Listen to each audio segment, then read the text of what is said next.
রাজশাহী বিশ্ববিদ্যালয় কেন্দ্রীয় ছাত্র সংসদ, হল সংসদ ও সিনেটে ছাত্র প্রতিনিধি নির্বাচনে প্রার্থীদের প্রচারণার নতুন সময়সূচি নির্ধারণ করা হয়েছে। সকাল ৮টা থেকে ১৪ অক্টোবর রাত ১২টা পর্যন্ত প্রচারণা চালাতে পারবেন প্রার্থীরা। প্রধান নির্বাচন কমিশনার এফ নজরুল ইসলাম স্বাক্ষরিত এক বিজ্ঞপ্তিতে এ তথ্য জানানো হয়। এ বিষয়ে আকসুর কোষাধ্যক্ষ ও প্রধান রিটার্নিং কর্মকর্তা সিতাউর রহমান বলেন, আগে প্রতিদিন সকাল ১০টা থেকে রাত ১০টা পর্যন্ত প্রচারণা চালানো যেত। নতুন সময়সূচি অনুযায়ী সকাল ৮টা থেকে রাত ১০টা পর্যন্ত প্রচারণার সময় নির্ধারণ করা হয়েছে। শুধু শেষ দিন অর্থাৎ ১৪ অক্টোবর রাত ১২টা পর্যন্ত প্রচারণা চালাতে পারবেন প্রার্থীরা।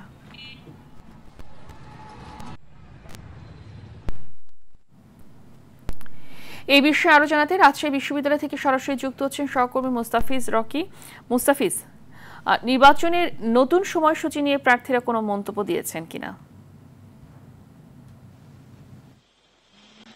রাষ্ট্র নির্বাচনে জানেন আজকে যে নতুন করে সময়সীমা নির্ধারণ করা হয়েছে। যদিও সকাল ৮টা থেকে প্রার্থীদের প্রচার প্রচারণা করার কথা থাকলেও রাজশাহী বিশ্ববিদ্যালয় আসলে গুড়ি গুড়ি বৃষ্টি হচ্ছে। এর ফলে কিন্তু আমরা এখন পর্যন্ত প্রার্থীদেরকে প্রচার প্রচারণা চালাতে দেখিনি। তবে ছাত্র দলের যারা মনোনীত প্রার্থী রয়েছেন তারা কিন্তু এরই মধ্যে পরিবহন মার্কেটে এসেছেন এবং কিছুক্ষণ আগেই তারা আজকে যেহেতু শিক্ষক দিবস জোহা চত্বরে গিয়েছিলেন এবং সেখানে তারা ফুল দিয়ে শ্রদ্ধা নিবেদন করেছেন। এরপরে মূলত তারা বলছেন যে হয়তোবা দুপুরের পর থেকে তারা যে আনুষ্ঠানিক যে প্রচার প্রচারণা সেটি চালাবেন এবং অন্যান্য এখনো যে সমস্ত প্রার্থী রয়েছে, বিশেষ করে স্বতন্ত্র বা অন্যান্য প্রার্থী, তাদেরকেও এখন পর্যন্ত আমরা দেখিনি। তবে বিচ্ছিন্নভাবে কয়েকজন প্রার্থী আমরা যতটুকু আসলে তথ্য পেয়েছি তারা বিভিন্ন হলে যাচ্ছেন, হলে গিয়ে গিয়ে তাদের যে বিভিন্ন যে প্রতিশ্রুতি রয়েছে সেগুলো আসলে ভোটারদের সামনে আসলে তুলে ধরছেন।